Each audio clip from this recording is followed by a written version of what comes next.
happy quarantine. What is it? I believe we're 2 weeks into April now.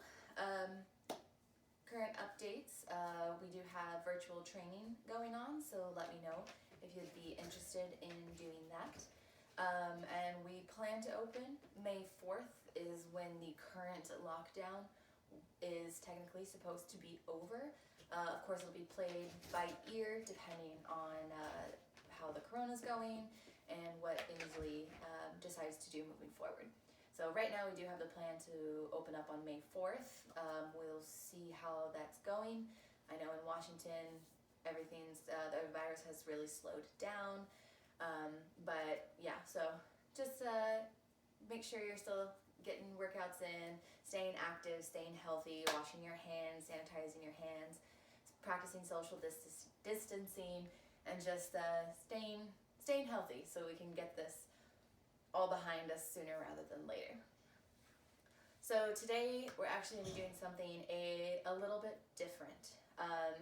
I know I've had a lot going on outside of the lockdown and besides COVID-19. There's been a lot going on with my family. And so just in general, I've been very, very, very stressed out. And I have ended up turning to some very unhealthy coping strategies to kind of get through that. So today, I'm actually going to talk about some of the unhealthy coping mechanisms we use and some healthy coping mechanisms to try to replace that with, along with some stretches that you can do. I'm sure a lot of us are sitting for long periods of time, because a lot of you are still working from home, so you're still sitting at a desk or on your couch, on your bed, or just getting into, I'm sure, some weird positions while you're working. So we'll go over basically my 6 favorite stretches to kind of help combat the sitting and slouching and just kind of inactivity that's occurring right now. So let's go over some of our unhealthy coping mechanisms. So the first one is going to be a pretty straightforward one. It's going to be drinking. So I'd say drinking is probably the biggest one that we see as a country, as people in general. A lot of people tend to turn towards alcohol to help kind of numb things, and that's what that coping is called. It's numbing, where you don't really have to pay attention necessarily to what's going on, or you're not really having to feel what's going on. One of the things that also falls underneath that category is overeating. Overeating, especially our unhealthy foods that are higher in salt, fat, more processed foods, do have a reaction in our intestines that produce serotonin, which is our happy drug in our brain. So this is why a lot of the times after eating some of our favorite foods, favorite sugary foods, favorite snack foods, we tend to feel really good and have that kind of mood booster. So this is kind of another way to numb, where you start overeating so you're not having to think about other things. This also kind of falls into that bored eating category, where you're just sitting at home, you're working, or you're just hanging out. You're not really paying attention to what you're eating or how much of something that you're eating. And so that you can lead to just sitting and snacking all day. Another thing that falls under the numbing category is sleeping for long periods of time. So I see this one as another really, really common one. This is when you just basically sleep all day or sleep for a very, very long amount of time. This is basically so you don't have to confront anything or feel anything. When you're asleep, you're just asleep, right? So those are kind of the 3 main and most common toxic coping mechanisms that we see. And then I'd say the 4th one is anxious avoidance. So what this is you have anxiety about a big project coming up, or you have a lot of anxiety because of the virus and things that are going on that's completely out of our control, and it's a very frightening aspect, especially for people that have higher anxiety, have depression, other mental illnesses, that it can be really hard to confront those things. So we have anxious avoidance, which basically means that you distract yourself with other things, video games, Netflix, playing with your dog 5 times a day, or basically all day, and just basically doing everything you can to avoid what you should be doing. And again, like I said, this one's really common among people who have higher anxiety levels. So it can be more impactful in some people than other people. So I'd say those are the 4 most common toxic coping mechanisms that we see. And, we're seeing more of those rising now because of the situation that we're in, especially when you're so used to going out with people, seeing friends, just not being at home for long periods of time. So to kind of help replace those with positive coping mechanisms, say the first one is going to be stretching or staying active. So like I mentioned earlier, we are sitting for a long period of time. When you're stuck in your apartment or your house, there may not be a lot of room to move. So a lot of it is you're just kind of in one place, or you're just shifting a position in the same place. So getting some stretching in to help combat some of the soreness and stiffness of the body. Staying active, basically just going for a walk or a run or doing some workouts, doing yoga, just doing something to get your heart rate up, to kind of bring your focus into something else, or doing something else, rather than just sitting around or avoiding any problems that you may have. So I'd say this is a really big one because this helps raise those serotonin levels. So staying active helps produce those chemicals in your brain, so that can actually help lift your mood, especially if you're feeling like some of your coping mechanisms are anxious avoidance or one of the numbing techniques like sleeping all day. This will help keep your energy up, should help keep your mood a little bit more lifted. We are practicing social distancing and are trying to self-quarantine and not interact with other people or other things right now.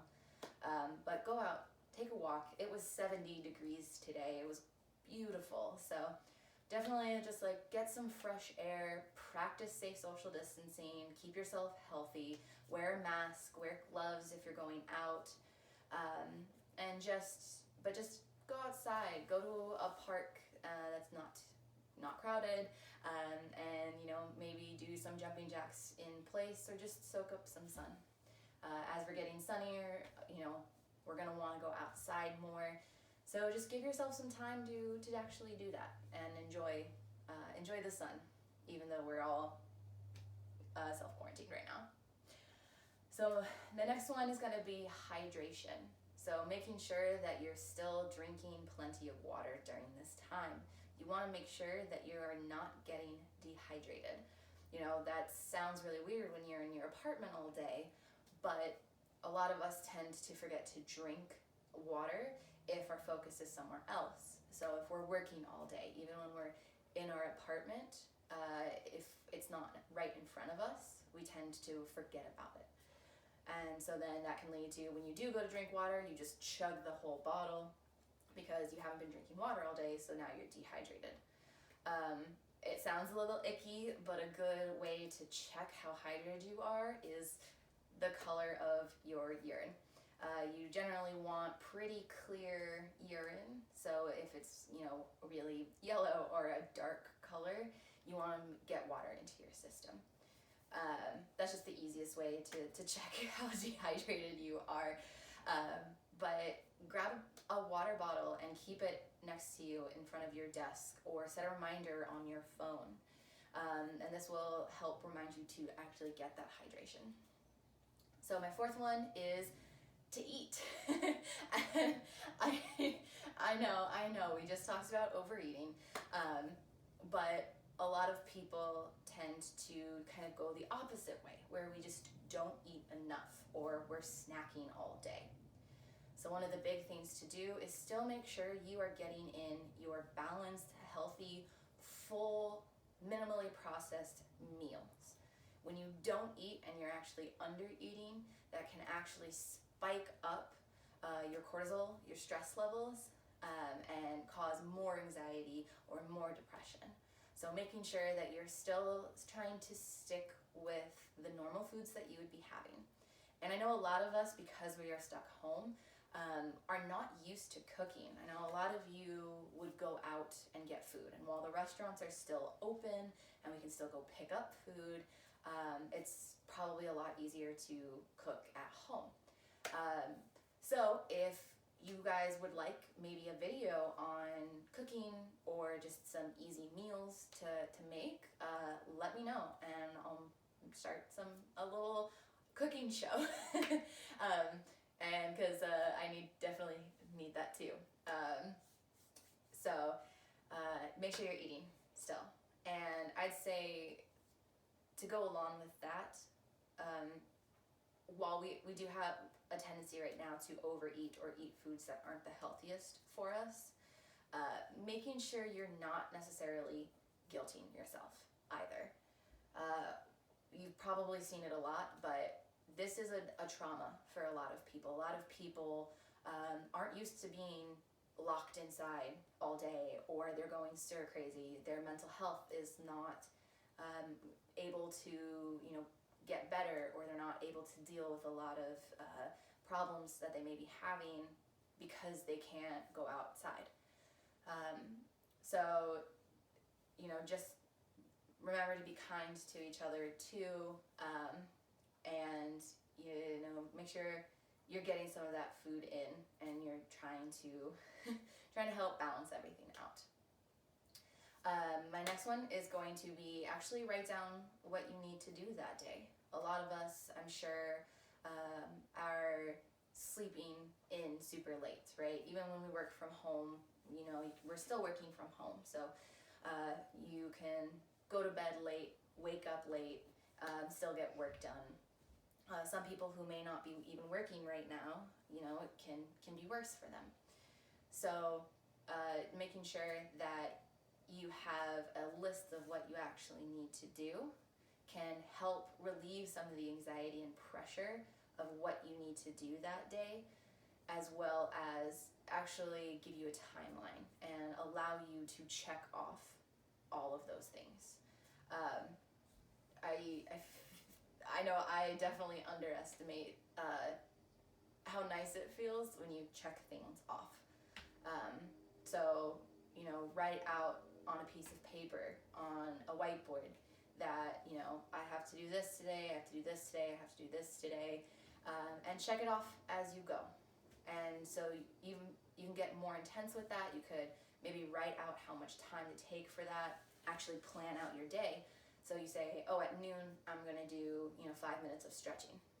At 2, I'm going to go grab lunch, or I'm going to go outside for half an hour or something. So depending on how much you feel like you can handle, that can definitely be a big stress reliever as far as, what we actually need to do.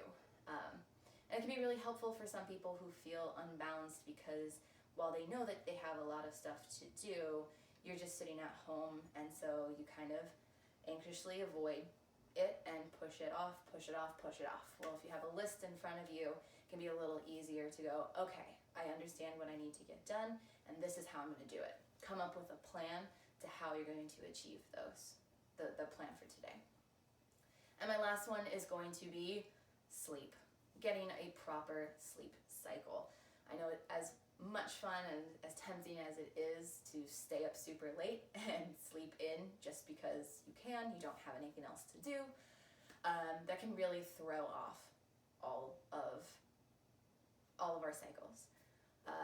So that can increase your cortisol levels, which increases your stress. It can also lead to worse eating habits. So just making sure that you're still getting enough sleep and trying to get as much quality sleep as you can.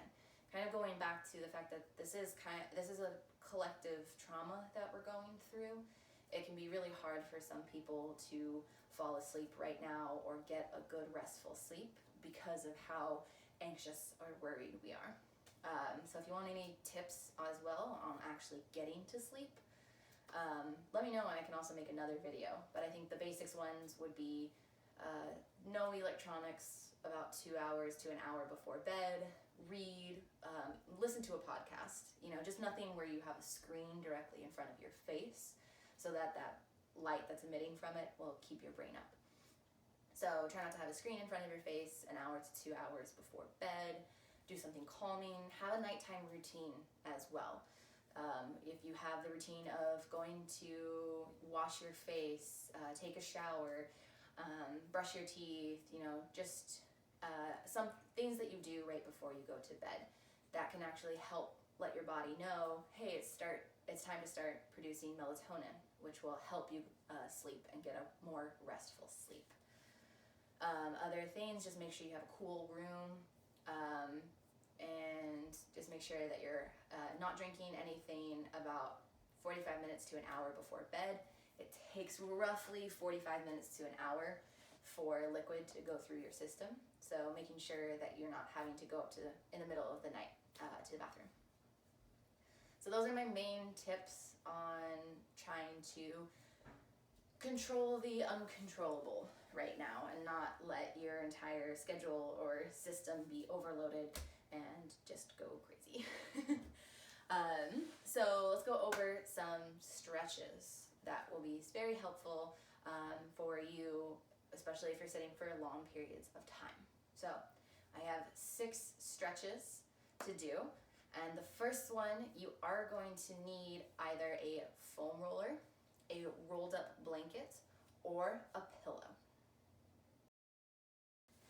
All right, so I have my 3 things. I have a foam roller, I have a pillow that's thick, but I can also move it or bend it, and then I have a rolled up blanket. You can also use a towel, as long as it's a little bit sturdy and a little bit thicker. So think about, you're basically trying to make a foam roller with your blankets. So the first one, if you have a foam roller, we're just gonna open up the upper back. The 2 main places we'll see soreness or tightness from sitting for long periods of time is going to be in the upper back area as well as in the hip area. So that's where we're gonna focus today. So you're gonna take your foam roller, and I'll show you the ways to do it with the other objects as well. Your foam roller, you're gonna place it behind you. You're gonna very carefully lay on the foam roller about right beneath the shoulder blades. So right where the bottom of your shoulder blade is where you are going to place the foam roller. And you can just relax your back. Interlace the fingers behind the head to support the neck so you're not straining to keep it up. And you're basically just going to bend from that mid-back area right above the foam roller and try to touch your head to the ground. Now, one of the big things you want to be careful about is you're not sticking out your chest or sticking out your stomach, so you're not just pushing that up, but you're actually just trying to bend from that position.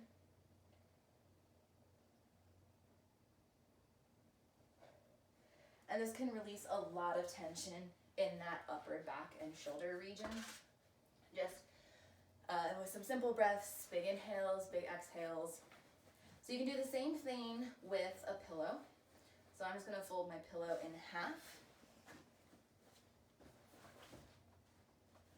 If it wants to stay. And I'm gonna try to find that same sort of area. And then I'm just going to lean back and come back up. So you can see that there's a little less range of motion than when I was using the foam roller, which is totally okay as long as it's feeling good, it's not feeling painful. you're in that same spot, and you're still trying to bend from this spot. So that means you're also not dropping your head back, right? So interlace the fingers behind the head to support it. You're not just dropping the head here, but you're just bending from that mid-back area. All right, and the other option is to do it with a rolled up blanket.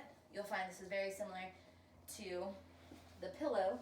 It'll be a little bit softer. It won't have as much range of motion, but it still feels good. I kind of mentioned it before. I have some really bad upper back mobility issues. So even with this small range of motion, I'm still feeling some of that pressure being relieved off of my mid to upper back region.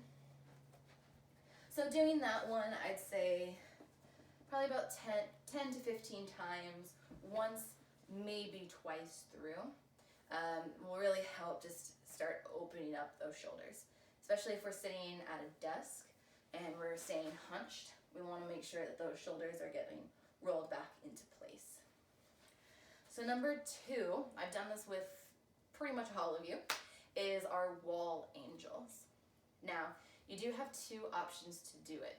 My suggestion would be to do option number 1. So we're going to do wall angels on the ground. So the reason I say to do this variation versus the second variation, which will be up against the wall, is because when you're laying flat on the ground, this allows for gravity to assist in letting the shoulders drop open. So it is more of a stretch and allows for more room to open up versus against the wall where you're actually having to engage muscles and fight against gravity. So we're gonna lay on our back, and you can lay either straight legged, you can put your feet up. I'm gonna show you just with my knees bent here, arms at a 90-degree angle, and then you're just going to straighten the arms, trying to straighten them as much as you can, leaving them on the ground. Now the big thing here is to make sure that your chest and your stomach isn't punching up. So when you go to do this, that your stomach and chest is not rising up, but you're trying to think about pushing it into the ground. So where all of your ribs come to meet, that middle sternum is going to be where you want to push in as you're doing this. And try to leave arms, elbows, and hands on the ground. You're just going to stretch as much as you can and then come back down. So that allows gravity to relieve some tension.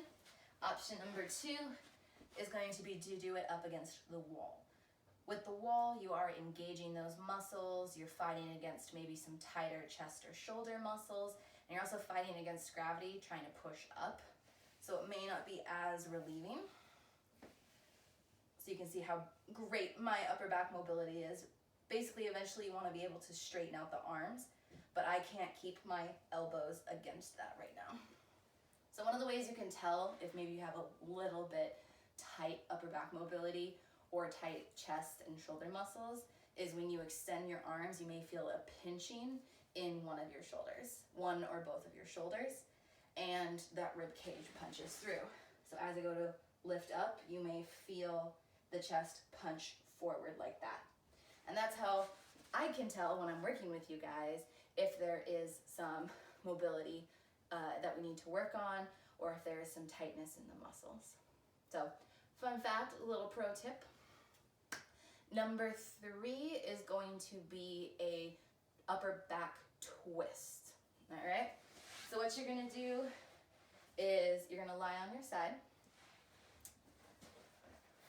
and you're going to bring the top knee to the ground. The arm that's on the ground, you're going to use that to just hold that knee into place and try to relax the head to the ground. If that is uncomfortable, it's totally okay. You want to just grab something like your pillow or blanket, and you can use it to help support your neck or support your shoulder if you don't feel like collapsing onto that is very comfortable. Same thing with the knee. If you can't get it all the way down to the ground, or that's just not feeling right, you can use that blanket, pillow, or foam roller to help support the knee. I'm going to use it to help support my head. Bottom hand on that knee. Top hand extends forward. I'm going to rainbow it up next to my ear. Once this arm reaches my ear, I am not going to remove it from my ear. At this point, I'm going to twist from my mid-back and just try to bring that top shoulder as close to the ground as I can. And then come back to center. So I'll show you from the back. So once you have it all set up, arm comes next to the ear. You're going to try to bring that shoulder as close to the ground as possible. So I'm trying to bend from this mid-back area, not from my low back, not from my hips, but from that same area that we worked on with the back bend. So then pull, pull, pull, pull, pull, and then come back to center. Now, try to make sure that you're keeping that knee on the ground the whole time. So while you're doing this, if you feel that knee start to come up off of the ground, use something else to support it, or maybe just don't bend quite that far back. All right, this is more of that middle to upper back stretch. So try to keep it in that area. All right, number 3, also done this with pretty much everybody, is going to be pigeons. But let's go over some different variations of these. So a traditional pigeon is stretching out the glute and hip region. You're going to bring your ankle to the opposite hip. So you're actually going to start on all fours. You're going to bring that front leg forward, ankle to opposite hip, and then you're going to sink down into the ground. Now, what a lot of people's tendency to do is try to get their butt totally flat on the ground. Fight against that urge. So you can see here, my butt is not quite to the ground. And that is exactly what we want, because that increases the stretch. If you bring that hip down and you sit fully on the ground, you're actually going to remove that stretch. So try to just stay up nice and tall. You have an option to get a little bit more intense here by tucking the back toe. This increases the stretch in the front of the hip on the opposite side. So if I'm in pigeon like this, and I tuck those back toes, and I feel the stretch increase here. Now, of course, from here, you can also go down to your elbows or all the way down to your head, resting on the ground if it's feeling okay. Another option for this is going to be using a chair or couch of some sort and doing the same thing where you prop yourself up and then you just slowly lower yourself down. And you're going to be feeling this stretch mainly in this hip and glute region. May feel a little bit of it in the low back, but mainly here is where you're going to feel that one. The next one is our thread the needle. This is also a slight variation of pigeon that's a little bit less intense, but can allow for a little bit easier mobility if pigeon is not quite accessible to you. So you're going to start by bending your knees, lying on your back. You're going to take your ankle and cross it over the opposite leg. Take your fingers, you're going to interlace them behind that leg, and you're going to pull the whole thing towards you.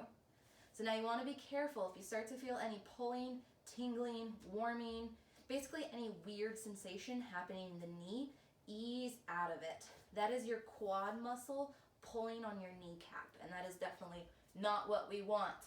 So just gently pull it forward. If this is feeling pretty comfortable, you can pull it more and more forward, or put your elbow up against your knee to push your knee away from you. So you can do that and hold that for about 20, 30 seconds on either side. So the last one is going to be just some gentle spinal twists. So this is mainly for the hips and the low back. So what you're going to do is you're going to lie flat. So what I'm going to do is I'm actually going to face my head facing towards the camera so you can see what I'm doing with my lower body. So you want to lay flat. You're going to bend one knee, plant the sole of the foot, You can use the opposite arm to help pull this knee across body. And you want to keep your shoulders flat on the ground. So that twist is coming mainly from that low back and a little bit from the hips. If you want a little bit more increased intensity, you can cross the leg over and pull from there. And you'll get a little bit more intense of a stretch than just the simple low back rotation. Whew. So I felt that in my low back, but I also felt a big pull through my glutes here because those glutes have been really tight. And same thing here, you want to hold for about 20 to 30 seconds on either side. I'd say anywhere from 2 to 3 times on both sides. Alright guys, well, stay healthy and I hope you all are doing well. I know it's a really confusing, angry, crazy time, but please feel free to reach out for me if you need anything, and I will see you guys later.